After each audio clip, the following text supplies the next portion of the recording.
Shalom, salam damai sejahtera Bapak Ibu, Saudara dan Saudariku seiman. Semoga saya menjumpai Anda dalam keadaan yang sehat walafiat, tetap semangat dan tetap tersenyum, tetap berpengharapan pada Tuhan kita Yesus Kristus. Anda selalu dalam lindungan kasih Tuhan. Buat saudara dan saudariku yang sakit, dalam nama Tuhan Yesus Anda sembuh. Berjumpa kembali dengan permenungan harian Sabda Tuhan, Embun Sabda, hari Minggu biasa yang ke-17, tanggal 25 Juli 2021. Hari ini saya ajak Anda merenungkan bahwa Yesus, Dia membuat kita semua menjadi kenyang. Semua menjadi kenyang karena Tuhan. Mari kita siapkan hati kita siapkan diri kita untuk mendengarkan dan merenungkan firman Tuhan. Tuhan sertamu dan sertamu juga. Inilah Injil Yesus Kristus menurut Yohanes. Dimuliakanlah Tuhan. Sekali peristiwa Yesus berangkat ke seberang danau Galilea, yaitu Danau Tiberias. Orang banyak berbondong-bondong mengikuti Dia karena mereka melihat mujizat-mujizat penyembuhan yang diadakannya terhadap orang-orang sakit. Yesus naik ke atas gunung dan duduk di situ dengan murid-muridnya. Ketika itu Paskah, hari raya orang Yahudi, sudah dekat. Ketika Yesus memandang sekelilingnya dan melihat bahwa orang banyak berbondong-bondong datang kepadanya, berkatalah ia kepada Filipus, "Di manakah kita akan membeli roti supaya mereka ini dapat makan?" Hal itu dikatakannya untuk mencobai Filipus, sebab ia sendiri tahu apa yang hendak dilakukannya. Jawab Filipus kepadanya, "Roti seharga 200 dinar tidak akan cukup untuk mereka ini, sekalipun masing-masing mendapat sepotong kecil saja." Seorang dari murid-muridnya, yaitu Andreas, saudara Simon, berkata kepada Yesus, "Di sini ada seorang anak yang mempunyai 5 roti jelai dan 2 ikan. Tetapi apakah artinya itu untuk orang sebanyak ini?" Kata Yesus, "Suruhlah orang-orang itu duduk. Adapun di tempat itu banyak rumput." Maka duduklah orang-orang itu, kira-kira 5.000 laki-laki banyaknya. Lalu Yesus mengambil roti itu, mengucap syukur dan membagi-bagikannya kepada mereka yang duduk di situ. Demikian juga dibuatnya dengan ikan-ikan itu, sebanyak yang mereka kehendaki. Dan setelah mereka kenyang, Yesus berkata kepada murid-muridnya, "Kumpulkanlah potongan-potongan yang lebih, supaya tidak ada yang terbuang." Maka mereka pun mengumpulkannya dan mengisi 12 bakul penuh dengan potongan-potongan dari kelima roti jelai yang lebih setelah orang makan. Ketika orang-orang itu melihat mujizat yang telah diadakan Yesus, mereka berkata, "Dia ini adalah benar-benar nabi yang akan datang ke dunia." Karena Yesus tahu bahwa mereka akan datang dan hendak membawa Dia dengan paksa untuk dijadikan raja, Ia menyingkir lagi ke gunung seorang diri. Demikianlah Injil Tuhan. Terpujilah Kristus.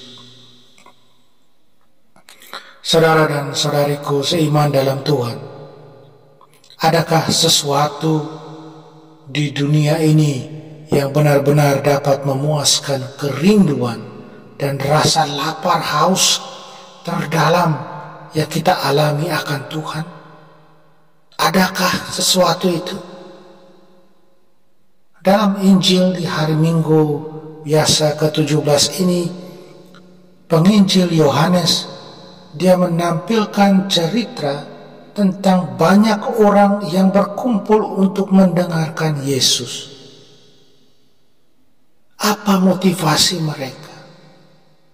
Pastinya, dan sudah tidak diragukan lagi, itu terjadi karena mereka haus akan firman kehidupan yang datang dari Tuhan Yesus. Mereka tahu itu. Mereka tahu dari mana? Mereka tahu dari pengalaman yang sudah terjadi, baik yang mereka alami sendiri ataupun yang mereka dengar. Murid-murid Yesus ingin mengusir orang-orang itu pada penghujung hari karena mereka tidak memiliki sumber daya untuk memberi orang sebanyak itu makan. Mereka bahkan mengeluhkan berapa banyak uang yang dibutuhkan untuk memberi makan orang sebanyak itu.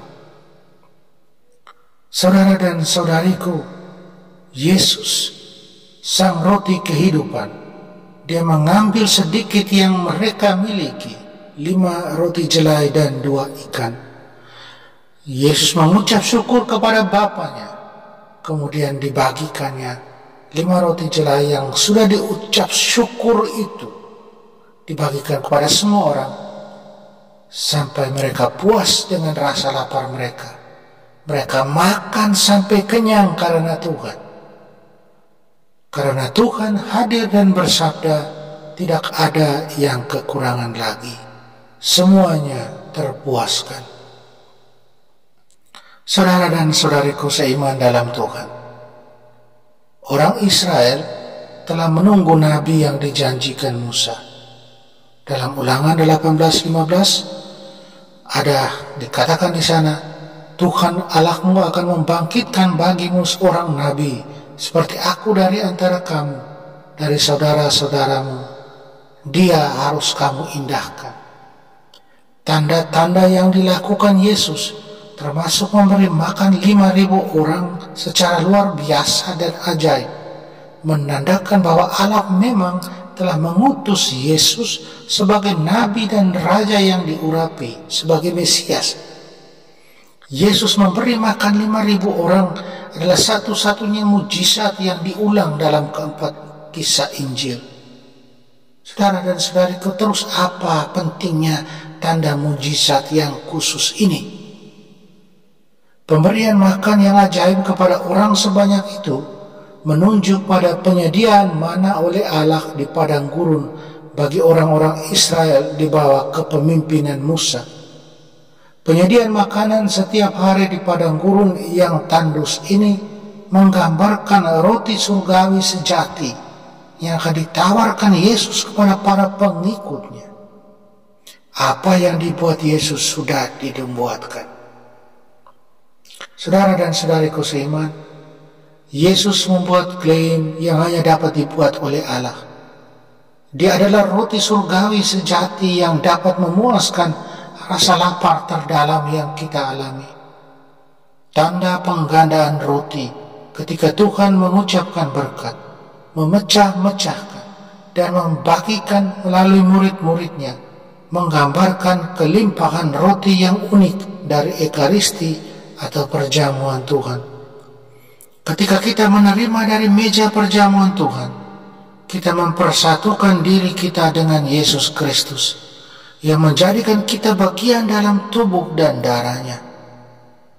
Santo Ignatius dari Antioquia menyebutnya sebagai roti yang menyediakan obat keabadian, penawar kematian, dan makanan yang membuat kita hidup selama-lamanya di dalam Yesus Kristus. Makanan supranatural ini menyembuhkan baik tubuh dan jiwa, dan adalah kekuatan untuk perjalanan kita ke surga. Saudara dan saudariku seiman, ketika Anda dan saya mendekati meja perjamuan Tuhan, apa yang kita harapkan? Kesembuhan, pengampunan, kenyamanan bagi jiwa kita. Tuhan memiliki lebih banyak untuk kita, lebih dari yang bisa kita minta atau bayangkan. Buah utama dari menerima Ekaristi di meja perjamuan Tuhan adalah persatuan yang intim dengan Yesus Kristus, penyembuh dan juru selamat kita. Sebagaimana makanan tubuh memulihkan kekuatan yang hilang, demikian pula Ekaristi menguatkan kita dalam kasih dan memampukan kita untuk memutuskan keterikatan yang tidak teratur dengan dunia dan untuk berakar lebih kuat dalam kasih Kristus. Apakah Anda dan saya lapar akan roti kehidupan itu? Saudara dan saudariku seiman, memberi makan 5.000 orang menunjukkan kemurahan hati Tuhan yang luar biasa dan kebaikannya yang besar terhadap kita. Ketika Tuhan memberi, Dia memberi dengan berlimpah. Dia memberi lebih dari apa yang kita butuhkan untuk diri kita sendiri, sehingga kita dapat memiliki sesuatu untuk dibagikan kepada orang lain, terutama mereka yang kekurangan, yang membutuhkan. Tuhan mengambil sedikit yang kita miliki dan melipat gandakannya untuk kebaikan orang lain. Apakah kita percaya pada anugerah Tuhan dan kasih-Nya? Dan apakah kita berbagi dengan bebas dengan orang lain, terutama mereka yang membutuhkan? Saudara dan saudariku, kita sudah dikenyangkan Tuhan setiap hari lewat berbagai macam mujizat dalam keseharian hidup kita, baik kecil maupun besar, baik yang kita sadari ataupun yang tidak kita sadari. Apakah kita juga mau berbuat yang sama dengan hidup berbagi? Mari kita hidup dalam semangat berbagi, terutama di masa pandemi ini. Semoga. Mari kita mohon kekuatan dari Tuhan, kita berdoa. Tuhan Yesus, Engkau memuaskan kerinduan hati kami yang terdalam, dan Engkau memberi kami makan dengan gandum terbaik. Penuhi kami dengan rasa syukur, dan beri kami hati yang murah hati, sehingga kami yang sudah Kau kenyangkan dapat dengan bebas berbagi dengan orang lain apa yang telah Engkau berikan dan anugerahkan kepada kami. Tolonglah kami, bantulah kami. Amin. Mari kita mohon berkat Tuhan. Tuhan sertamu dan sertamu juga. Kita sekalian semua orang yang kita sayangi dan kasih, segala usaha, rencana dan kerja kita dilindungi, dibimbing dan diberkati Allah yang Maha Kuasa, Bapa dan Putra dan Roh Kudus. Amin.